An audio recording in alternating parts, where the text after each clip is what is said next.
Mhm. Ah, oh, one.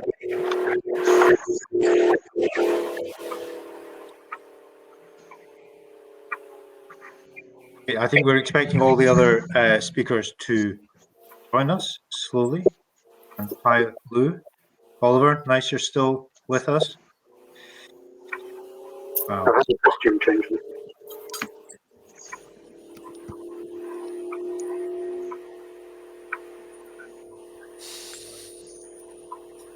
Brilliant. We're all here now. Roland, are you going to lead us into What am I going to do, Tom? You were going to lead us into this section. I guess we were kind of we're kind of how the day's been, and is there a sense of direction that comes from it? What did people think, and so on? And you had a little. That's nicely up, Tom. I don't feel I have to say anything more. There are next steps, obviously, like should we do this again, and who other than Ibuki would like to host it? The European Earth Building Network, not the Building Network, but yeah, I mean, the more speakers, Maria and Oliver, how do you feel like it's been through the rest of the day since we saw you? For me, it's been fun. It's been nice to. I took notes as people spoke and found a lot in common. Actually, I know I'm the sort of outlier at the techie end of the spectrum, and I had what was valuable for me. A Lithuanian company we had almost an hour chatting. So of course I missed some of the, but that was very productive. So I'm meeting people that I think never have bumped into, that were very productive, and we'll do some good things together. Yeah, so that is the thing about conference, and one of the nice things about the networking button is that it allows you to bump into people, but somebody actually contacted you through the people button, Oliver, and made a plan. We had an hour's chat and kind of set up another week's worth. Yeah. Yeah, and I'm just generally anybody who's interested in reaching more people. I'm more than happy to spend hours showing them the network and how it works, the principles and strategy of it. More than happy. And Maria, have you managed to keep with us from Senegal? Your microphone's off. Yes, I made it through the whole session without problem and without from home, which was amazing. So yes, actually, what we said about networking and the diversity of people and things that some you imagine, some others you even don't imagine, and being surprised is always good for me. I'm fond of surprises, and a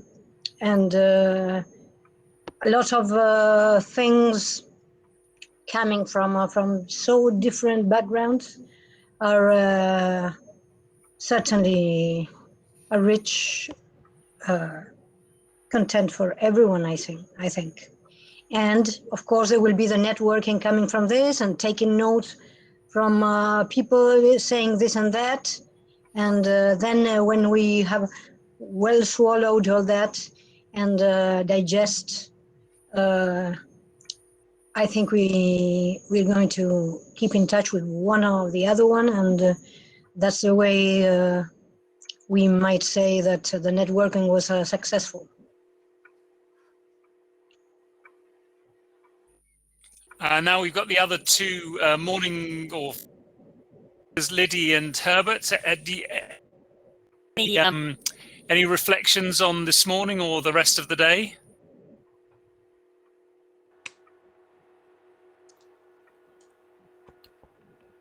Reflections, I don't know, but I have a few things that I... A little bit louder, Liddy. Can you come a bit? Reflections, I don't know, but I have a few things in mind that I could share.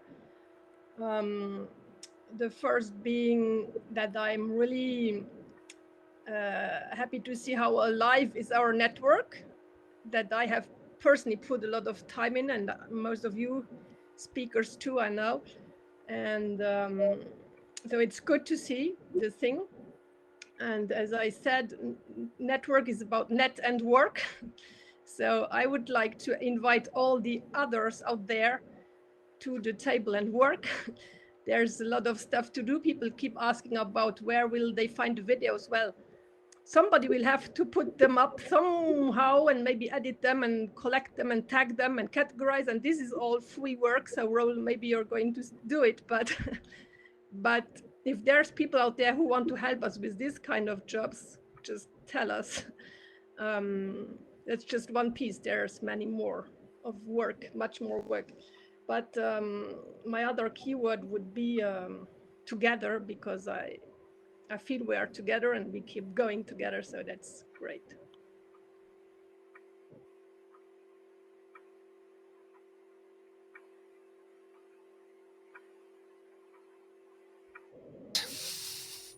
Oliver, could you mute your mic, because people are saying that there's echo in the system. Just have your mic on when you're speaking. So from my side, thank you for the invitation. It was great to see so many people there, and so many motivated people in this, and presenters. It's what we sometimes dream of. So sometimes I think we strawberry builders have to join you and not you us, like that. It's like that. I enjoy it very much, and I sometimes had difficulties to follow the chat and the presentations parallel, but great event. Thank you.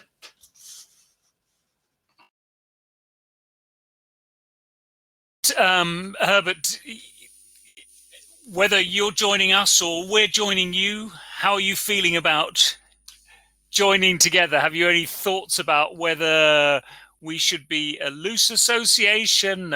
You said in your talk that you felt like, of course, that you had to be quite an established sort of legal entity, because you could then charge money for courses and so on. But then through your work in Act Eco, it feels like maybe that's a looser association again. I don't know. Do you have any thoughts about that now? A membership in any kind of association. We have in Austria a lot of environmental organizations, and there is one organization who gets the money and distributes the money to the others, like that. Or if you do together a European project like Erasmus Plus or Interreg or whatever, you need some kind of formal body for that. So association would be the best way to unite these forces and the ambitions we have, which are, as I always see, the same in strawberry building and earth building and many other natural building techniques as well. But similar in ESPA, we have this formal members defined by a memorandum, and in addition, we have just loose members, a lot of people who are just interested and don't want to formally join or whatever. So I think the first step is just to know each other better, to do events like this, that we think of the other organizations, invite each other to such events, and spread the news together, because it's just one short example in one sentence for that. We have about in Europe, we have 12 strawberry networks in different countries, and some of these networks have a huge email, a newsletter distributor, for example, 5,000 people in France or whatever. So if we make one newsletter for all the countries, we can reach 50,000 people at once. If every country does it separately, we most probably never get 400 people for such an event like that. This is just what we try to as a first step. The second step could be membership in an association or something like that, which I can imagine, which has the possibility, where we have the possibility to also get money from a European project like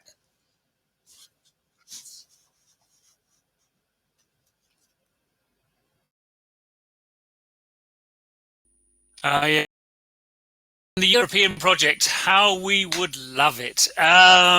Speaking from the far reaches of the European geography and politics, Tom says that he has a question for me. Fidelma. Yes, Roland. Right. So when we came up with this idea for this event, right? Lame had just been cancelled, and we were meant to be going there and doing a presentation about Caboge, and the Spanish Heritage Conference had been cancelled, and we had to cancel our Clayfest conference and do that online this year, and those things were all very annoying. But we put our Clayfest online, and that was a great success. And so we said, look, we've got all these speakers that were lined up to present at the Lame conference and in Spain, and they've got all their presentations ready to share. We could just cherry pick the best ones, put together a wee hopping event, and it'll be dead easy. And that was the start of this idea to piggyback on everybody else's hard work. But when we came to think about this event, we thought, actually, when you hold a digital event, a European event, it's something different. And there are things you can do that you can't do in a conference, where you have to be quiet while the speakers are talking. You can have chat functions, you can have breakout sessions, you can invite anybody who wants to submit a short video. And we've been exploring some of that potential today. And the other thing that was kind of behind this thing was that, as you say, Roland, here in Britain, we're enjoying the fruits of Brexit, which is also extremely annoying for most of us here. And so our response to Brexit from Ibuki was to organise an event focusing on European collaboration. And in a way, both of those actions by Ibuki were a response to annoying things. And the annoyance nudged us to take positive action. And if the sort of underlying theme to today has been the climate crisis, that's a really, really annoying thing. And maybe if we see that as a annoying, as a real crisis, then it will stimulate, our culture generally to make a more systemic change to the kind of future we want.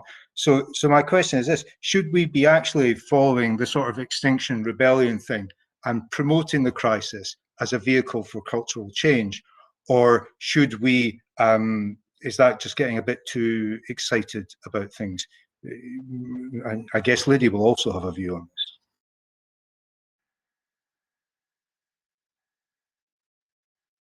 Are you asking me?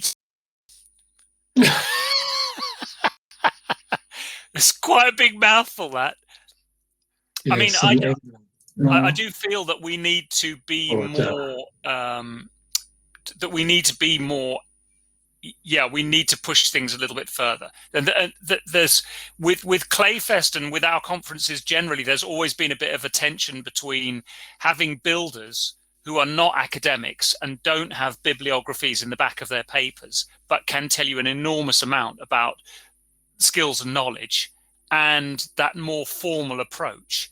And Clayfest and conference and today, I feel like it is a nice sort of demonstration of breaking some of those boundaries down a little bit between us. And then if we could do that a little bit more with a slightly wider audience, much wider audience, if we could draw in, you know, Oliver's audience, some of whom are really happy with the chocolate box, others who are long-term, lifetime dedicated craftspeople, then yeah, and do it in a bit of a guerrilla way if that's what needs to happen. Great. It is interesting how we this platform, you know, brings people from Iran and Japan and Senegal, and I mean, it is an incredible tool. Although actually, you just don't want to sit here for so long. But it is definitely something that we could be thinking about using and, you know, making stronger, I think. Lou had a hand up, but Stefan or Horst, you try to jump in. Lou, please, and then me. Yeah, going back to Tom's remark about bringing the climate crisis to the fore, is that our job in a way? Because at the moment, everyone agrees that earth building does certain things, and once you link on to something so political, like a pressure group like that, then what can happen is that you can get suddenly, instead of seeing what we all have together, certain other groups will try and use that to say, no, you're that type of person and we're not listening to you. I'm not saying we shouldn't do it. It's just something we have to be aware of if we're trying to create change. And when you look at the grassroots groups that are really creating these lifeboats that are ready to go, much like in COVID, Zoom was a lifeboat ready to go. It was a tiny little thing, and suddenly it was able to help us realise that we didn't have to all drive down to Cardiff every Thursday to make sure that we did our job properly, or whatever equivalent in wherever you are. So I'm not advocating doing or not doing. I'm just saying that's something that we need to really think about if we're trying to embrace this humanity thing.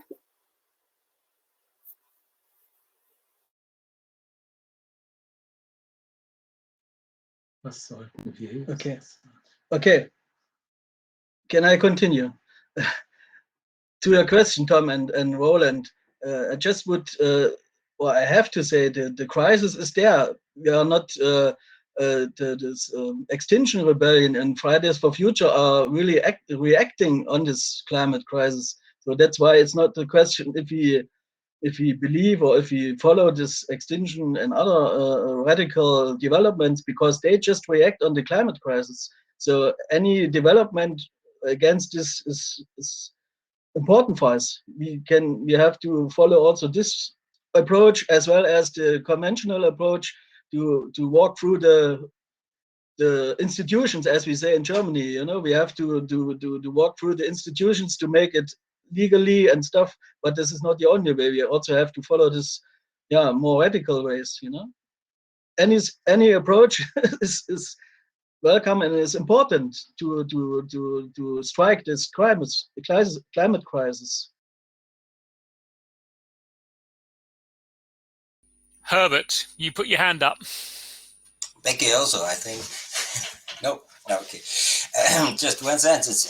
If you have a solution and you have the solution, we also think we have the solution with strawberry building, because it's reducing amount of CO2 emission and a lot of other waste materials in building.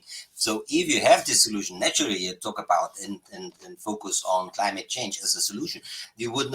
I would not describe all the horrible things we can imagine about climate change, what happens with migration and all this stuff. But the solutions, the positive solutions, yes, for sure. Absolutely, because, I think in building industry, there is no other sector which have so many solutions as we have together. Becky, did you have No, you didn't. So I just want this. I realise that there's a few academics, and we've had this little theme that's about youth and how do you bring in a next generation and a younger generation. Oh, I'm sorry, Lydia, I've just jumped in. I'll give me a moment because it'd be interesting to hear. Hildegard said that that there were things that she doesn't have to explain to her students now that she did 10 years ago. I presume that that's the same for you, Pete. I just wonder if you're, if you have a sort of a sense about how curriculum is changing and the way that we could be working with it, helping out with shifting that curriculum to fill in some of the things that haven't been there 10 years ago that the students now want. Yeah, I mean, well, students have, as always, are voting with their feet, so they're choosing. So yeah, we offer an MSc program for civil engineers in which we incorporate building materials, including earth and construction, as one of the core elements of the program, and that attracts and is recruiting well. So civil engineering students are looking for it, and we also offer modules, units to both architects and engineers on natural materials, and both of those are optional, and they attract a good proportion of interest from the student population as well. And I sense that there's a growing interest amongst engineers and architectural students, which I speak from my experience at Bath. But I think more broadly, and I mean, the University of Bath is now developing a new MSc program across the whole Faculty of Engineering on zero carbon design. And so I think this is very much an area that universities are responding to interest and also seeing opportunities.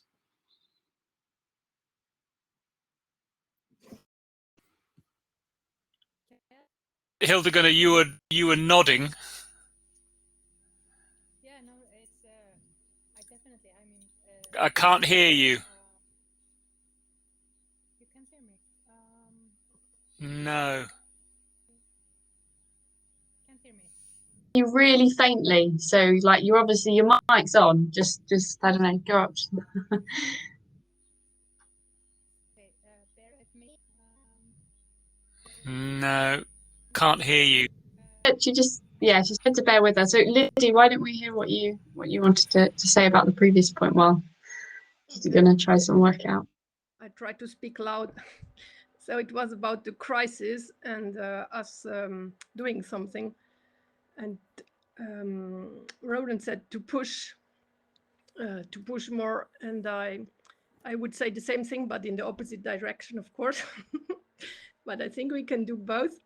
And like you're saying, pushing more towards the outer world, going there.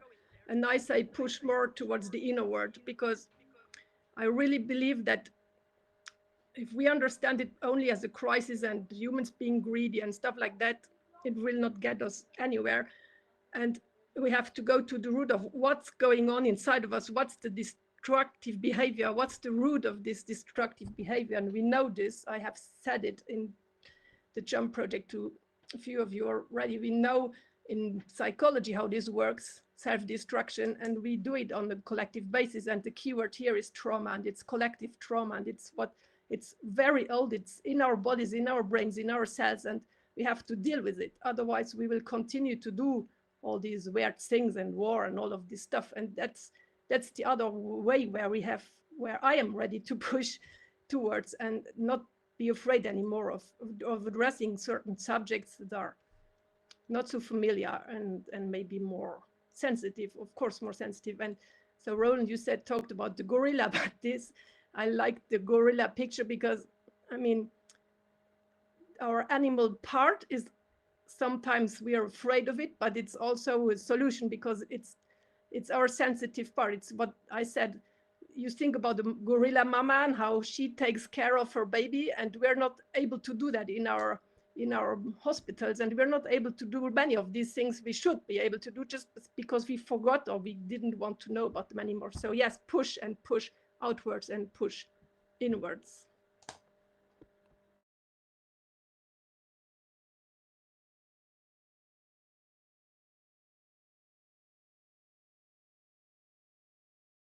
Who wants to push into the next? I want to say about push, that the Tarigaki push innovation and research, and we need all of you to keep in touch with us and propose something for the next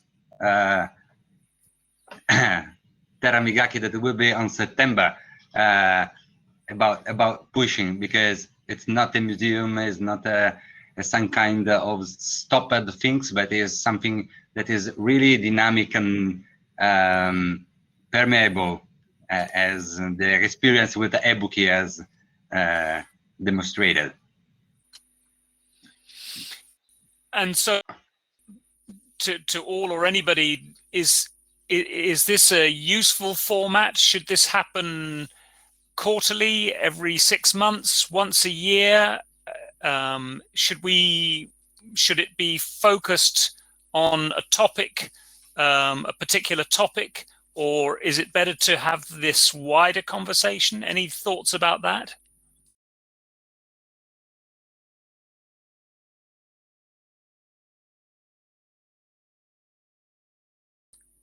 Thank you. I don't know. This was a good rehearsal, we may say, and the topics came from you. So we accepted them because it was very wide. And yes, maybe for making it shorter, if it will be happening more frequently, it should be maybe shorter, not a whole day, and focus in every occasion on a different subject, and people interested in that would participate. I think it's a good idea. Maybe quarterly or every 6 months. Maybe it's too, I don't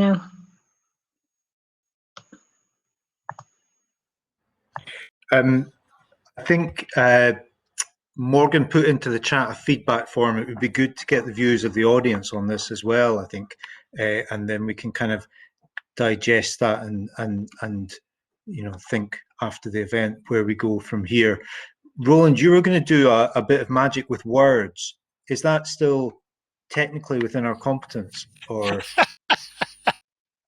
With words. Okay, so we have this little tool that we've been playing with, and so if I put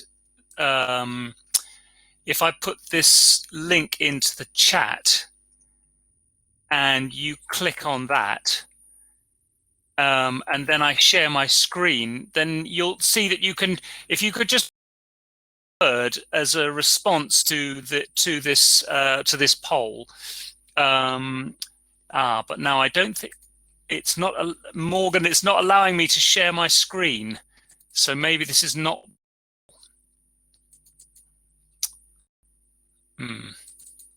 No, I can't share. Be able to. Is it not allowing you? No, it's not. And because we're gonna have something to say, I think, in the meantime. Let me sort it. I'll sort it out for you, Roland. While he'll be gonna. Okay. Can you hear me now? Okay, good. Oh, sorry. Just in my mouth. Just to wrap up a little bit, because we were talking about the sustainability, sort of in the context of teaching, and we were also talking about crisis before, and the guerrilla job that we have to do. And I just wanted to share sort of my basic vocation, if you will. On one hand, I think that, or I don't think so. I mean, we have seen through the ages that crises are always an excellent vehicle of change. I mean, and I think that, I mean, we live on paradigm shift that, I mean, things are going to change. And my professor told me some years ago when I was struggling with, the future, she said, well, Hildegard, forget it. I mean, your generation will never find out the answers. But if you get off your lazy asses and start asking questions, you might be able to phrase the questions. And I think that in a sense, and that's my vocation as a teacher, the next generation will have to sort things out, pretty sure. But if we, without excuses, without laziness, without anything, without the sentence of Aldous Huxley, A Brave New World, if we just go out there and pave the way for them, try to come up with all the possibilities like we're doing here, and I think that's an excellent sort of platform we have been seeing today. So if we work together and unite and start paving the way for them, asking the questions or phrasing them at least, I think we're in a good way.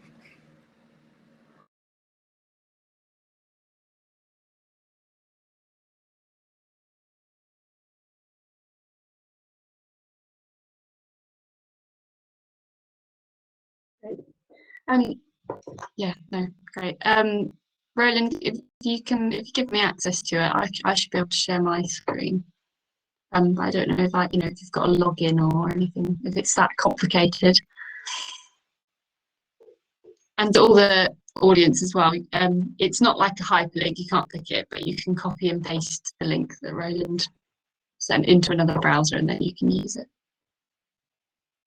And you're muted, Roland, I don't know if you knew that. And people are using it, and words are appearing on that screen. And I'm just trying to think how best to share the horrendous part that you need to get into. So I shall just. I'm going to put it in an email.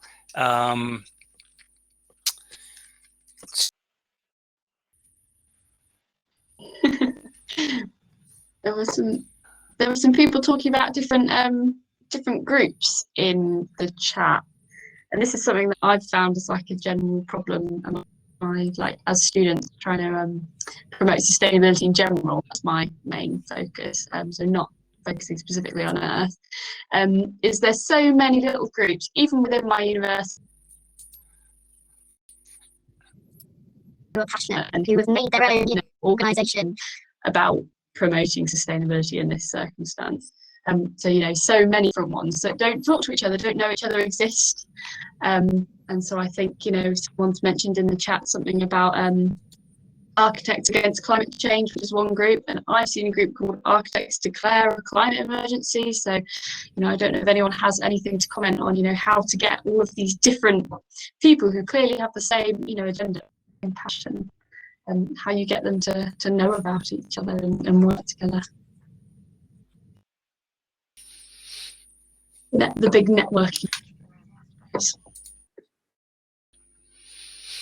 So I've sent you the login, Morgan. Yeah, so that's the thing. This proliferation of different platforms, different groups, different angles to come at this with. I feel like age could be quite an interesting one to look at as to lump all those young people together.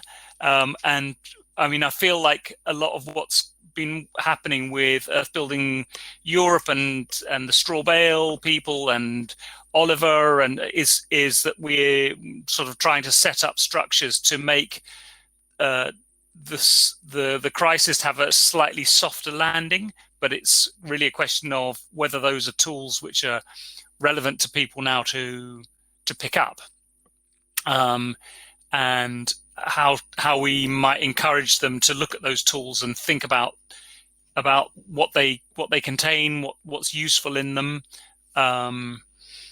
and yeah, so part of that is through those academic networks, but also the social media, the digital world. That's really important. and as Becky continually points out, with some clay in your hand. Perhaps one of the most potent tools that we have. But it's getting, it's kind of easy to hit like button. Getting somebody into the room with some clay it takes a little bit more doing, and we know that from Clayfest, from real Clayfest, because it's always in a different bit of the country, and we always have to find several tons of clay to be delivered to a site that we don't know, and all of these sort of logistical issues, which we have to approach as contractors more than as teachers very often. So I don't know, Morgan, are you having any luck with that? Just letting you carry on. Waffle on. Share your screen. I mean, we can get some more people answering would be great. Well, if they can see it, they might be inspired. Yeah. The question again. One word feedback on Earthbuild Europe 2021, please. Can you see that? Am I muted? Can't. Something's happening now. Yes, it's small because there's loads of us heads in the way. Oh, but yeah. If you okay, I can. Oh, it should be. Oh, it should be big. I'm gonna start touching things.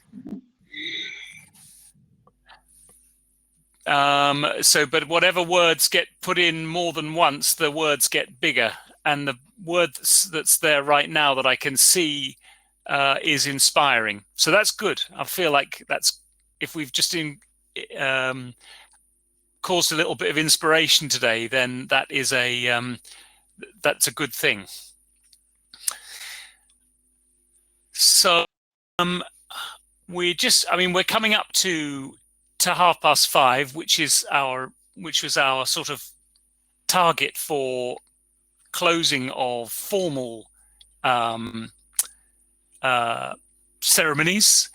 So my first thing is that I realized that I didn't thank my speakers in the group first thing this morning, and so may I make amends for that and thank Oliver and Maria and Liddy for coming and sharing that hard-won experience that you all have. Then I'd like to thank all of the other speakers from the other sessions, and for the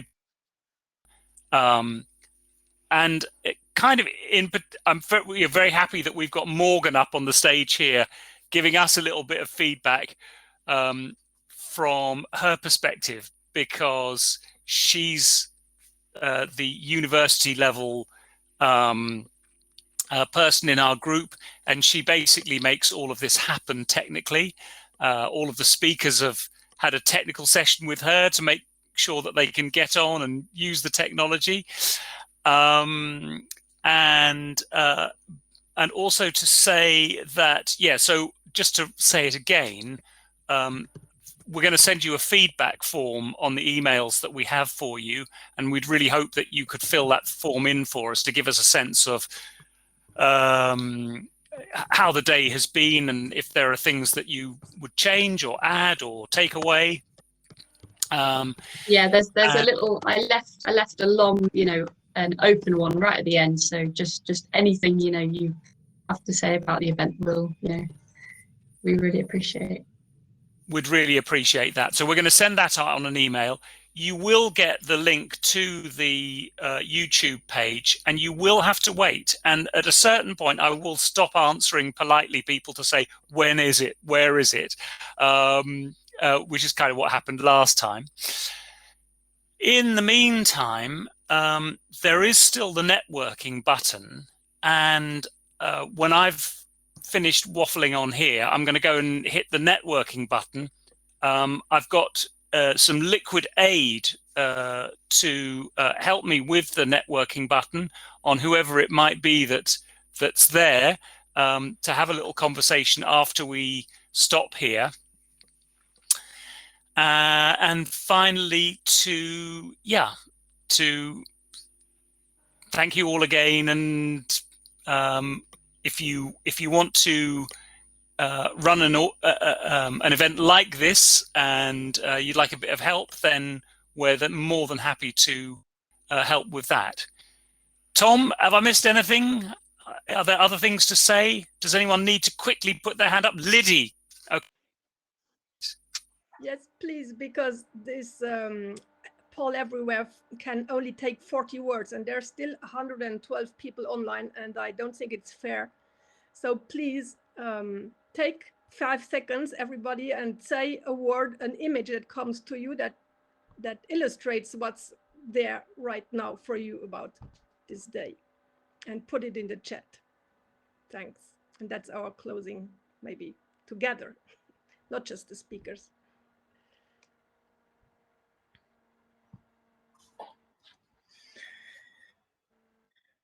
Great. Yeah, no, Roland, I think you totally nailed it. So yes, go away, get a drink, go into the chat, and we'll see you at some other event, some other time. Bye.